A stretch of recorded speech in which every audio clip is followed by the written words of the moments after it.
Les pido que abran sus Biblias en el capítulo 9 del libro de Daniel. Estamos en la serie acerca de este libro de Daniel y nos toca iniciar hoy las 70 semanas de Daniel, que nos va a llevar por lo menos 3 o 4 conferencias, dada la profundidad tan grande que tiene este maravilloso libro. En Daniel capítulo 9, como hemos visto anteriormente, él comienza a estudiar a Jeremías y a descubrir que en el capítulo 25 de Jeremías hay una profecía, porque Jeremías fue antes de Daniel, que la cautividad babilónica iba a durar 70 años. Y Daniel se encontraba ya bajo el imperio de los persas. Ya los persas sabían, de acuerdo a la profecía del capítulo 2 y el capítulo 7 y 8, los persas conquistaron a los babilonios y Daniel sirvió bajo 2 imperios, los babilonios y los persas, con el rey Nabucodonosor y con el rey Darío. Y cuando Daniel se entera de que ya están a punto de cumplirse los 70 años de la cautividad, Daniel comienza a preguntarse: oh Dios, ¿cuál es el futuro ahora de Jerusalén? ¿Nos vas a permitir regresar a Jerusalén? ¿Nos vas a perdonar? ¿Cuál es el futuro, Señor, de tu santa ciudad y de tu pueblo? Entonces quiero decirles algo. Hoy vamos a ver las 70 semanas de Daniel y el anticristo como una introducción, porque está ligada esta profecía con el anticristo de los últimos tiempos. Pero esta profecía de las 70 semanas de Daniel es la clave, la llave de las profecías del Apocalipsis y del futuro. Cuando no se entiende ni se ha estudiado las 70 semanas de Daniel, escuchamos tantas barbaridades como no se imaginan. Hoy venía leyendo un correo que me mandaron, me reservo el nombre de quien me lo mandó. No, que pues el cuarto imperio, que es Roma, profetizó la iglesia romana y que iba a perdurar y que el heredero era Pedro. Y dije, Dios mío, ¿verdad? ¿Cómo pueden llegar a esas conclusiones tan bárbaras y tan sacadas de contexto cuando realmente es otra perspectiva y otra cosa que por no estudiar precisamente las 70 semanas y las demás profecías de Apocalipsis y de Ezequiel y de Zacarías, se llegan a estas conclusiones erróneas para defender un punto y usar la Biblia como un escudo? Entonces, aquí en Daniel 9 se pone a orar Daniel y se hinca delante de Dios y comienza a pedirle a Dios la dirección. Quiero que vean ustedes los siguientes versículos, porque las 70 semanas de Daniel son exactamente la profecía. Vamos a ver que son 70 semanas de años. Los judíos tenían semanas de 7 días y los judíos tenían semanas de años. De cada 7 años era la Shemitah. Y 7 semanas de 7 años, 7 por 7, 49, era el 50º año, el año del jubileo. Y en el jubileo se soltaban los presos, se soltaban los esclavos, se soltaban las deudas y todo mundo tenía la oportunidad de iniciar una nueva vida. Entonces, cuando estudiamos la Biblia nos damos cuenta, ¿verdad?, que aquí está hablando de 70 semanas de años, como lo vamos a comprobar. Entonces, Daniel comienza a orar a Dios y dice el versículo 16, oh Señor, conforme a todos tus actos de justicia, apártese ahora tu ira y tu furor de sobre. Esto es importante y es lo que quiero resaltar. Tu ciudad Jerusalén, tu santo monte. Versículo 17. Ahora, Dios nuestro, oye la oración de tu siervo y sus ruegos. Haz que tu rostro resplandezca sobre tu santuario asolado, por amor del Señor. Versículo 18. Inclina, oh Dios mío, tu oído y hoy abre tus ojos y mira nuestras desolaciones y la ciudad sobre la cual es invocado tu nombre, etc. Versículo 19. Oye, Señor, perdona, presta oído, hazlo, no tardes, por amor de ti mismo, Dios mío, porque tu nombre es invocado sobre tu ciudad y sobre tu pueblo.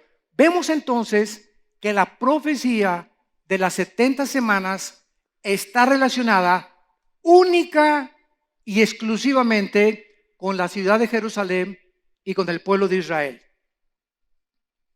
Ahora, de estas 70 semanas, 7 por 7, 49, estamos hablando de 490 años que Dios le da a Israel para terminar con ellos su programa. Vamos a ver también con calma que desde que se dio la orden de reconstruir Jerusalén, Nehemías capítulo 2, que fue marzo del año 445 antes de Cristo, síganme con cuidado, desde que Nehemías, el rey Jerjes de Persia, fue el que dio la orden de reconstruir Jerusalén, hasta el domingo de Ramos se cumplieron exacta y matemáticamente 483 años. Matemática y calculados cronológicamente, 483 años. Entonces, de repente, cuando Cristo entró a Jerusalén, se detuvo el reloj de Dios. Y entonces Cristo oró enfrente de Jerusalén y dijo estas palabras que todos ustedes conocen. Oh Jerusalén, Jerusalén, que matas a los profetas. Pero vendrá el día cuando digan, Baruch Hashem Adonai Eloheinu. Bendito el que viene en el nombre del Señor. Entonces, cuando crucifican a Cristo, se quedaron en 483 años. Y entonces Dios se interrumpe el programa de Dios y entra la iglesia en el día de Pentecostés, donde ya no hay judío, ni griego, ni gentil, sino que de Pentecostés hasta nuestros días, la iglesia entra para ser injertada, Romanos 11, en el olivo natural que es Israel o Jerusalén, y la iglesia ahora recibe las bendiciones de Abraham que eran para los judíos. Y esto en Gálatas capítulo 3 podemos estudiarlo, donde el que es hijo de Dios y por la fe es hijo de Abraham. Y las bendiciones que Dios y las promesas que Dios le dio a Abraham nos corresponden ahora a nosotros. Pero esto, qué importante es, no quiere decir de ninguna manera que Dios terminó con Israel. Porque hay una teología herética que se llama la teología del reemplazo, que la iglesia ha entrado a ocupar y a tomar la nación de Israel, y es porque estas personas que hablan de esta manera no han leído Romanos 9, Romanos 10 y Romanos 11. 3 capítulos del libro de Romanos, que es la constitución de los cristianos, el libro de Romanos. 3 capítulos nos dice que Dios no ha desechado a Israel y que va a cumplir lo que les prometió. Para que lo puedan entender en el idioma del soccer y del fútbol, ¿verdad? Iba ganando, ¿verdad? El América, y de repente perdió el América y Dios mete a toda la banca. Y entonces los que estaban en el partido se van a la banca, y ahorita Israel está a la banca y la iglesia ha entrado al partido. No estamos en el campo de batalla la iglesia ahorita. Israel está ahí en la banca, pero cuando el arrebatamiento, Cristo venga por nosotros y nos saque del mundo, la última semana que falta de 7 años son los 7 años de la tribulación. Entonces ya van ustedes profundizando en la escatología bíblica, en las profecías bíblicas. Estos 7 años de la tribulación es imposible que la iglesia se encuentre ahí. Por eso dice la Biblia en Apocalipsis 7 que Dios va a sellar a 144,000 toluqueños, dice, de Tlalnepantla, 144,000 judíos, y lo dice específicamente de cada tribu 12,000. Esto significa, ¿verdad?, que ahorita hay judíos por todo el mundo. Hay judíos mexicanos, hay judíos italianos, judíos costarricenses, judíos franceses, hay judíos negritos también en África que son judíos sin que lo sepan, porque las 10 tribus en el año 700 antes de Cristo fueron llevadas a Siria. Fue el primer exilio y se perdieron en la diáspora. Y desde hace 2700 años hasta nuestros días, no saben quiénes son judíos y quiénes no son judíos. Más que muy pocos, ¿verdad? Los que vienen de Leví y otros que vienen de Cohen, ¿verdad? Que es el sacerdocio que pertenecía a los judíos. De ahí en fuera hay cantidad de judíos mexicanos. Por ejemplo, el apellido Pérez es judío. González, casi todos los EZ tienen ascendencia judía. Sin que tú lo sepas, aunque tengas cara de tlacoyo. como dicen en mi tierra. No, hermano, el que tiene nopal, hermano, pues miras que en los judíos no hay ningún rasgo ni característica, ¿verdad? Hay inditos que no saben ni siquiera que son judíos y que fueron mezclados cuando se mezclaron los judíos en Asiria, se mezclaron con los asirios, se mezclaron con el mundo entero, etcétera, etcétera, y hasta nuestros días no se sabe quién es. Entonces, estos 144,000, dice la Biblia, que van a ser sellados en las frentes. ¿Por qué? Porque cuando nosotros estábamos en la iglesia, somos sellados en el Espíritu. Efesios 1, 13 y 14. Todos los cristianos tenemos el sello del Espíritu Santo que es invisible. Entre nosotros no nos podemos ver, los demonios nos ven, los ángeles de Dios nos ven. En el mundo espiritual saben quién es cristiano y quién es cristiano, pero los judíos que sean sellados en la tribulación va a ser un sello externo, porque el Espíritu Santo va a trabajar de manera diferente, porque la iglesia ya no está. Y la iglesia es el cuerpo de Cristo. Y al irse la iglesia en el arrebatamiento, ya Dios trabaja por última vez con los judíos. De la banca se ponen el uniforme del América, ¿verdad? O del Barcelona, y vámonos contra todos los demás. Arriba el Barcelona. Bueno, esta es la forma en la que la Biblia nos muestra, con diferentes ilustraciones del fútbol, podemos del básquetbol, de lo que sea, cómo está el programa de Dios. Entonces, esta profecía de la semana 70 es tan importante en el estudio del anticristo. Porque al no conocerla, hemos oído, pues el príncipe Felipe de España es el anticristo. O antes decían que su papá, el rey Juan Carlos, que al papa también que es el anticristo. Ahora hasta al pobre de Obama ya también le ponen que es el anticristo. Y han sacado, ¿verdad?, que Gorbachev, el nombre Gorbachev en el hebreo da la suma del 666 y que era el Gorbachev, el anticristo, y que porque tenía aquí una marca en la frente Gorbachev, etcétera, etcétera. Y estamos llenos de especulaciones por no conocer las profecías de la Biblia y principalmente no entender las 70 semanas de Daniel. Y tenemos que comenzar con el anticristo porque es muy importante, ya que Daniel y el Apocalipsis se podría decir, Daniel es el Apocalipsis del Antiguo Testamento. Daniel, el libro de Daniel es el Apocalipsis del Antiguo Testamento. Y el Apocalipsis es el registro de los juicios apocalípticos y las visiones que tuvo Daniel explicadas. Entonces, si alguien quiere enseñar Apocalipsis o estudiar Apocalipsis sin conocer Daniel, vas a inventar pues que los 10 cuernos son esto y que los 10 espíritus son esto, que los 7 espíritus, y por eso hay sectas como los testigos de Jehová, adventismo, mormonismo, ciencia cristiana, unitarismo, que son, ¿verdad?, movimientos religiosos que se han formado a través de sacar de la Biblia un texto fuera del contexto para convertirlo en un pretexto. Entonces, si la Biblia es una unidad, la suma de tu palabra, dice los Salmos 119, es la verdad. Y si no ponemos todas las partes de la Biblia juntas, el rompecabezas, tenemos una pieza acá y nos falta una pieza. Y no puedo interpretar que esta pieza sean las piernas del caballo, a lo mejor puede ser la cola o puede ser la pata o puede ser la pata de un chivo y no es la del caballo, porque no tengo la otra pierna, la otra pieza que me dice por las pezuñas que no es la de un puerco sino la de un caballo, como un ejemplo, ¿no? Entonces no podemos armar doctrinas en la Biblia sin tener las demás piezas de los demás libros de la Biblia. Por eso Dios le habló de una forma a Pablo, de otra forma a Juan, a Santiago, a Judas, a Pedro, a Jeremías, a Ezequiel, a Zacarías. Ninguno de ellos tenía todo el horizonte de la verdad. Todos tenían una parte, el otro tenía otra cosa, el otro tenía otra cosa, el otro tenía otra cosa, y las ponemos todas juntas y tenemos ya la conformidad de un cuadro perfecto para entender lo que Dios nos quiere decir. Y finalmente, como ejemplo, Pablo.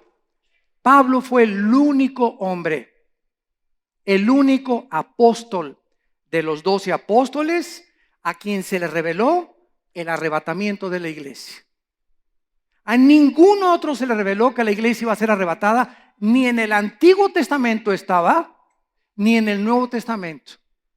Y a Pablo fue al único que se le reveló, Efesios capítulo 3, que la iglesia sería el cuerpo de Cristo.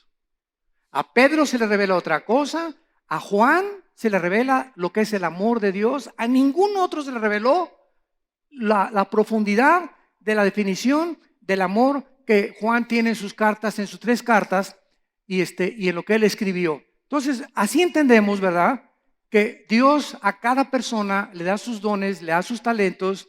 No envidies que el uno canta, el otro no canta, el otro se echa de machincuepas, si tú no te echas de machincuepas, el uno salta la cuerda, el otro no, el otro es trapecista, el otro es ingeniero, el otro es predicador. No envidies, uno habla en lenguas, otro no habla en lenguas. Nunca tratemos de tratar de hacer lo que los demás hacen, porque cada quien tiene sus talentos, cada quien tiene sus capacidades, y a Dios le ha dado a cada quien como a él le ha placido soberanamente. Esto es importante para que entendamos, ¿verdad?, que en Cristo se debe acabar las envidias, la ambición, la avaricia, los celos. Todas estas cosas no pueden existir en el cuerpo de Cristo, porque estarías caminando completamente en la carne. Ahora bien, Daniel fue un joven judío que había sido deportado hacia Babilonia con otros miles de judíos al exilio cuando Nabucodonosor, el emperador de Babilonia, sitia Jerusalén alrededor y incendia todo en el año 605, apúntalo, antes de Cristo. Apunta ahí en Daniel capítulo 1 en tu Biblia, en el año 605, para que sepas que todo eso sucedió. El capítulo 1, cuando Nabucodonosor llega, fue el año 605 antes de Cristo. Llega y arrasa con todos. Ahí Daniel, al llegar a Babilonia, tenía entre 18 y 19 años. Algunos creen que entre 18 y 20 años de edad. Y Daniel se distingue al llegar a Babilonia, llegó a Sodoma y a Gomorra. La moral, la ética, las convicciones no existían en esos tiempos. Las mujeres andaban, ¿verdad?, como se visten ahora, casi semidesnudas. Reinaba por todos lados el hashish, las drogas. Acuérdense que Alejandro el Magno, después de que los persas conquistaron a los babilonios, vinieron los griegos y conquistaron a los persas, y Daniel el Magno, el gran conquistador y el gran jefe militar, distinguido como ningún otro en las milicias, muere en Babilonia de malaria, de homosexualidad y de todas las drogas del pasón, como dicen, del pasonzototote que se dio.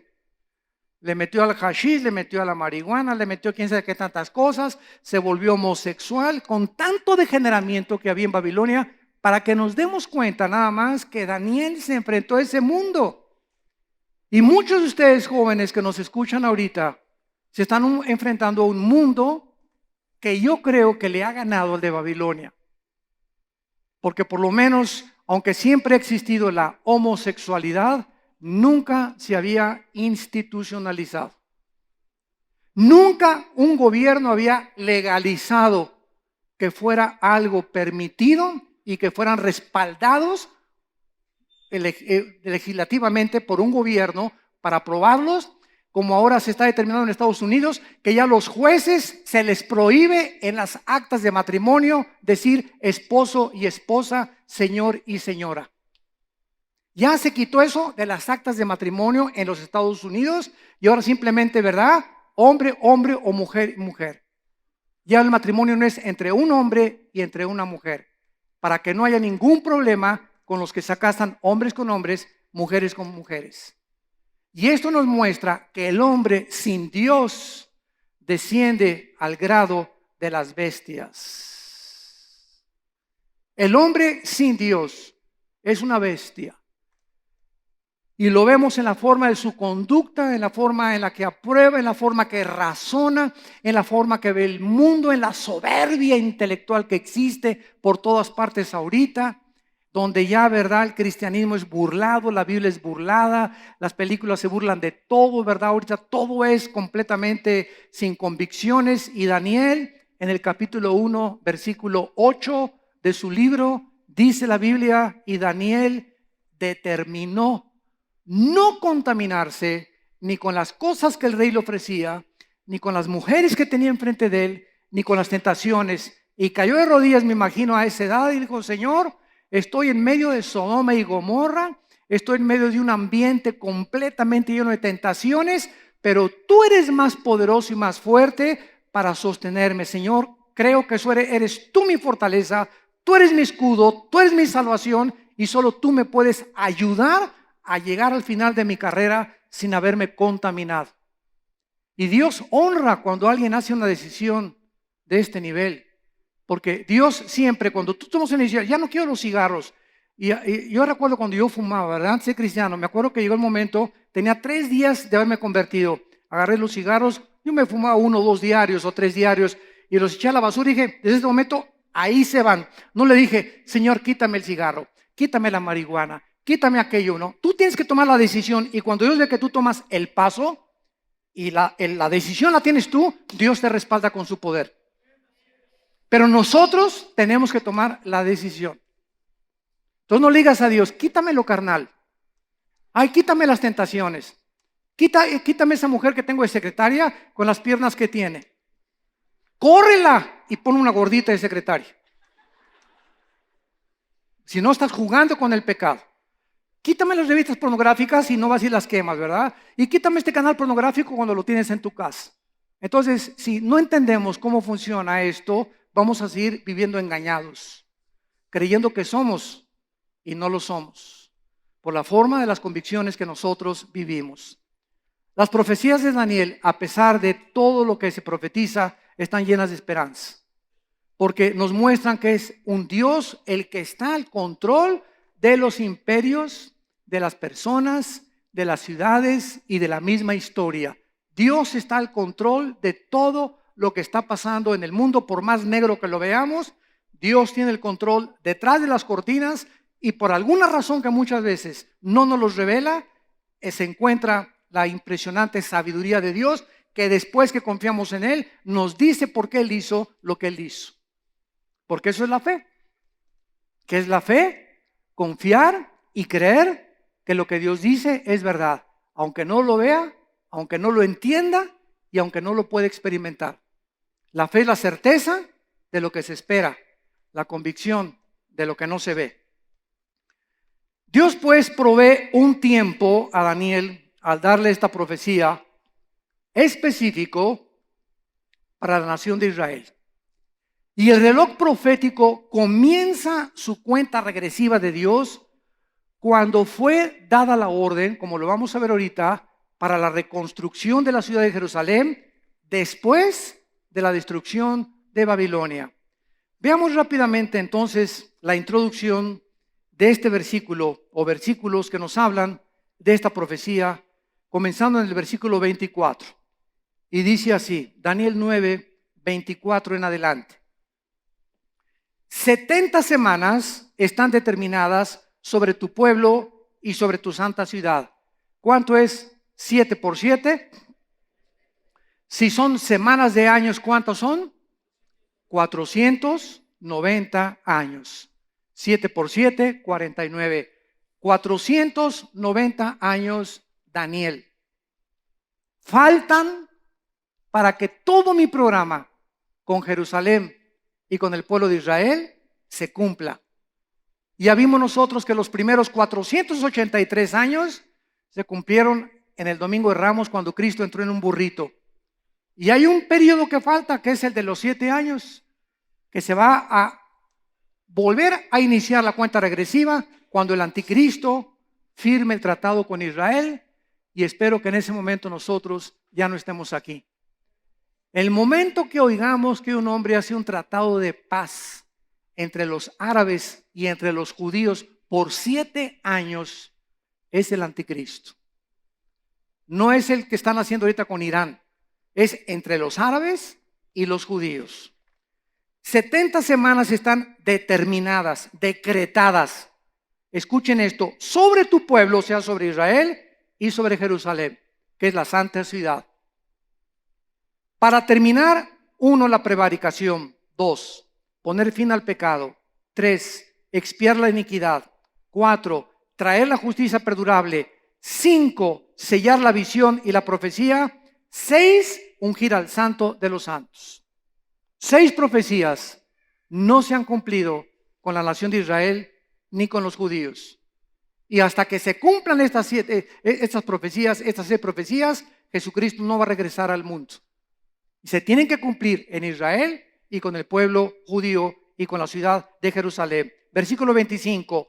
Sabe pues y entiende que desde la salida de la orden para restaurar y edificar a Jerusalén hasta el Mesías príncipe, apúntalo en el margen de tu Biblia, 14 de marzo del año 445 antes de Cristo. 14 de marzo, que es el mes de Nisan, el año 445 antes de Cristo, en Nehemías capítulo 2, versículo 1 al 10, ahí fue cuando se dio la orden por primera vez por un rey persa que le dijo a Nehemías: te doy permiso que regreses y reconstruyan las murallas de Jerusalén. Y todo el libro de Nehemías y de Esdras en el Antiguo Testamento se trata de la forma en la que comenzaron a reconstruir, cómo se detuvo la construcción, los ataques de los judíos para impedir que se reconstruyeran y la forma en la que poco a poco los judíos trataron de hacerlo, hasta que en el año 70 después de Cristo, al crucificar al Mesías, los romanos llegan y arrasan con Jerusalén. Escuchen esto. Y desde el año 70 después de Cristo hasta 1948, si tienes calculadora, calcúlale. Desde el año 70 después de Cristo hasta el 14 de mayo del 48, casi cerca de 2000 años, los judíos se detuvieron el reloj profético de Dios y los judíos no volvieron a tener templo y hasta ahorita no lo tienen. No volvieron a tener sacerdocio y hasta ahorita no lo tienen. No volvieron a tener adoración, no volvieron a tener el arca. Y en el 48, ante los ojos del mundo, se forma el Estado independiente de Israel. En el 67, en la guerra del 67, llega el general Moshe Dayan y recuperan Jerusalén y la tienen que devolver. La parte occidental y la parte oriental se quedan ellos con una parte que es el Muro de los Lamentos en manos de los musulmanes. Y donde está ahorita la mezquita de Omar, esa cúpula dorada inmensa al llegar a Jerusalén, que todas las fotos de Jerusalén se ve, en esa cúpula, debajo de esa cúpula, ahí se encuentra el templo judío. ¿Y quién está arriba de él? La mezquita de los musulmanes. Ahora entienden ustedes por qué los musulmanes, si los judíos ya les prohibieron ni siquiera acercarse a la cúpula de la roca, o a la mezquita dorada, o al domo, como también le dicen, porque para los musulmanes es un lugar sagrado. Y los musulmanes levantaron esa mezquita en el año 600 después de Cristo. Entre el año 600 más o menos, por uno de los califas, Omar se llamaba, y lo pusieron arriba del templo judío como un juicio de Dios. Y no es hasta que los judíos regresen a el lugar donde tenían su templo y lo reconstruyan que el anticristo va a aparecer en el mundo. Entonces, ahorita, ¿cuál es la solución? ¿Cómo pueden los judíos ahorita sacar a los musulmanes sin que se arme una guerra santa? Imposible. Entonces, algo milagroso tiene que suceder para que puedan los judíos regresar a su lugar y se tienen que cumplir las profecías y ellos comiencen otra vez bajo el permiso del anticristo, reanudar sus sacrificios, y a los 3 años y medio el anticristo viola este tratado, sacrifica un cerdo, lo mismo que hizo Antíoco Epífanes en el año 167 antes de Cristo, y de ahí en adelante comienza la gran tribulación, la persecución y el holocausto más grande de la historia contra los judíos y contra los cristianos, que en el tiempo de la tribulación se conviertan después del rapto. Si el arrebatamiento viene hoy en la noche y Cristo nos saca hoy en la noche del mundo y millones de personas desaparecemos, muchos de ustedes van a venir el próximo domingo aquí a la iglesia y no va a estar el pastor Josué ni el pastor Gerardo, no va a estar los hermanos y va a estar medio vacía la iglesia, o a lo mejor nada más se fueron 10. Ojalá no, ¿verdad? No, yo creo que hay más aquí que son de veras. Y al ver la desaparición, su mamá ya no está en su casa, los niños chiquitos van a desaparecer, menores de edad, todos los bebés, todos los niños menores, me imagino que de 6, 7 años para arriba, vámonos para el cielo con Dios, porque el reino de Dios, los niños es el reino de Dios, que no tienen todavía el juicio para discernir entre el bien y entre el mal. Y al ver esto, millones de personas que iban a las iglesias y que se decían cristianas, se van a arrepentir y se van a dar cuenta, era verdad. Señor, perdóname, y se van a convertir, pero van a pasar la gran tribulación y muchos serán muertos por el anticristo o por las leyes que va a dictaminar en muchas naciones del mundo.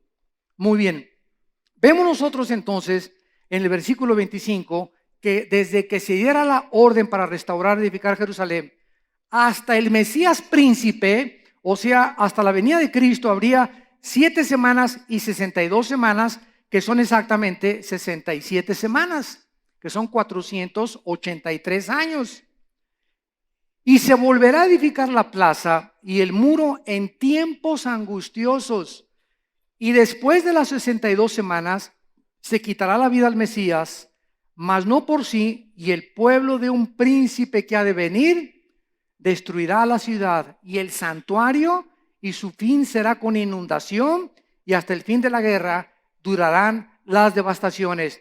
Y por otra semana, esta semana es la semana o los 7 años que faltan de la tribulación. Y por eso se llama, lo vamos a ver después, por mismo Cristo, la tribulación como nunca antes había existido.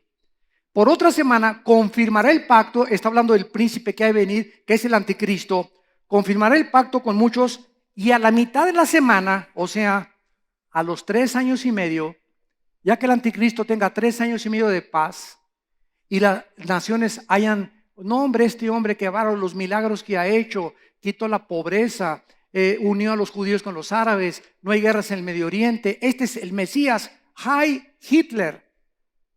Volverán otra vez a adorar a un falso dictador disfrazado, ¿verdad? El mismo diablo en persona, disfrazado de un Salvador y de un Mesías. Y al cumplirse los 3 años y medio, dice, después de que confirme el pacto, a la mitad de la semana, entonces dice la Biblia, hará cesar el sacrificio y la ofrenda. Se los va a sacar del templo, él se mete en el templo, segunda de Tesalonicenses capítulo 2 del 4 al 7, sacrifica un cerdo y el anticristo se declara Dios. Y de aquí en adelante no hay ninguna religión más que la mía y la del falso profeta, porque el falso profeta, Apocalipsis 13, va a ser un líder religioso con su centro en Roma. El líder religioso, el falso profeta, va a ser un líder religioso con el líder político, que es el anticristo. Vean esto, se va a unir la política con la religión para el inicio del gobierno del mundo. Qué interesante está esto, porque cuando crucifican a Cristo, fueron 2 poderes y 2 espíritus los que estuvieron involucrados en la muerte del Mesías, el Jesús, el Cristo. El poder de Roma, que era el poder político en aquellos tiempos, y el poder religioso, los judíos de Israel. Los judíos de Israel, el poder religioso, el espíritu de religión, se impuso sobre Pilato, que representaba el poder político, y Pilato dijo, yo no tengo nada que ver con este hombre. No. La presión del movimiento religioso pudo más que el político, y el poder político entrega el poder religioso a Cristo, y el poder religioso lo crucifica en una cruz. Siempre de acuerdo a la historia de la sociología o de la antropología o del estudio del ser humano, los políticos necesitan el poder religioso para los votos. En el país donde domina la religión es el partido que gana, porque es precisamente los votos de la religión que es la mayoritaria, porque siempre han trabajado juntos la política con la religión. La política necesita a la religión necesita a la política. Y cuando venimos al cristianismo, nos damos cuenta que como el cristianismo no es una religión, entonces tanto los religiosos como el poder político persiguen a los seguidores del Mesías Jesucristo. Y la historia se vuelve a repetir. Pero lo interesante del caso es que cuando el anticristo se una con este líder religioso de Roma para que lo ayude a conquistar Europa y el Medio Oriente, se van a unir los dos. Y cuando el anticristo conquiste el mundo, él va a quemar Roma. Apocalipsis capítulo 17. Y ahí lo dice claramente, es la ciudad que gobierna sobre los reyes de la tierra, que está vestido de oro y de púrpura, y que se encontró en ella la sangre de todos los santos de toda la historia. Entonces, la historia está clarísima en la Biblia, para que el que quiera verla, la quiera ver. El que no la quiera ver, que se esconda detrás de la mentira, ese es tu problema. Pero si quieres ver la luz y quieres ver la verdad, la vas a encontrar con la guía del Espíritu Santo. Muy bien. Entonces, después de estas 62 semanas, regresamos, ¿verdad?, aquí a Daniel 9 y nos damos cuenta que se quitaría la vida al Mesías. Y en penúltimo lugar, vemos nosotros en el versículo 26 lo que se tenía que cumplir antes. Versículo 26 de Daniel 9. Se quitará la vida al Mesías, o sea, antes de que la profecía 70 de Daniel se termine de cumplir. Número 1, el Mesías moriría. Y se cumplió exactamente casi 500 años después de que Daniel escribió esto, cuando Cristo entra el domingo de Ramos y a los 4 o 5 días lo crucifican. Número 2, y el pueblo de un príncipe que ha de venir destruirá la ciudad. Número 2, Jerusalén tendría que ser destruida. ¿Cuándo se cumplió esto? En el año 70 después de Cristo, cuando Vespasiano, el emperador de Roma, mandó a Tito, su hijo, que era general, y llega y sitia Jerusalén y no deja piedra sobre piedra. Y en tercer lugar, hasta el fin de la guerra durarán las devastaciones. En tercer lugar, los judíos, desde el año 70, que fueron conquistados por los romanos y dispersados por el mundo entero, enfrentarían la más grande persecución de la historia de cualquier pueblo que ha existido, los sufrimientos más grandes desde ese tiempo, y comenzaría la diáspora por todas las naciones, como lo hemos visto todos ustedes y todos nosotros de esta generación. Y en 14 de mayo de 1948, ante los ojos estupefactos del mundo, los judíos regresan y declaran a Israel el Estado libre, soberano e independiente, cosa que no ha sucedido con ningún pueblo, con ninguna nación, con nadie jamás en la historia, porque esta es la palabra de Dios. Vamos a dejar el estudio hasta este momento y te damos gracias, Señor, porque nos muestras las cosas que han de venir. Nos muestras claramente la verdad a través de tus profecías y nos enseñas, Señor, que tú eres el único que conoce el futuro. Tú nos muestras, Padre Santo, la verdad siempre y nos muestras, Señor, que solamente tú que conoces el futuro eres el único Dios vivo y verdadero. Te damos las gracias en el nombre de Cristo porque estamos iniciando este estudio maravilloso de esta profecía. Abre nuestros corazones.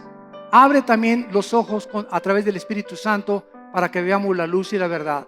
Te lo pedimos en el nombre de Jesús. Amén.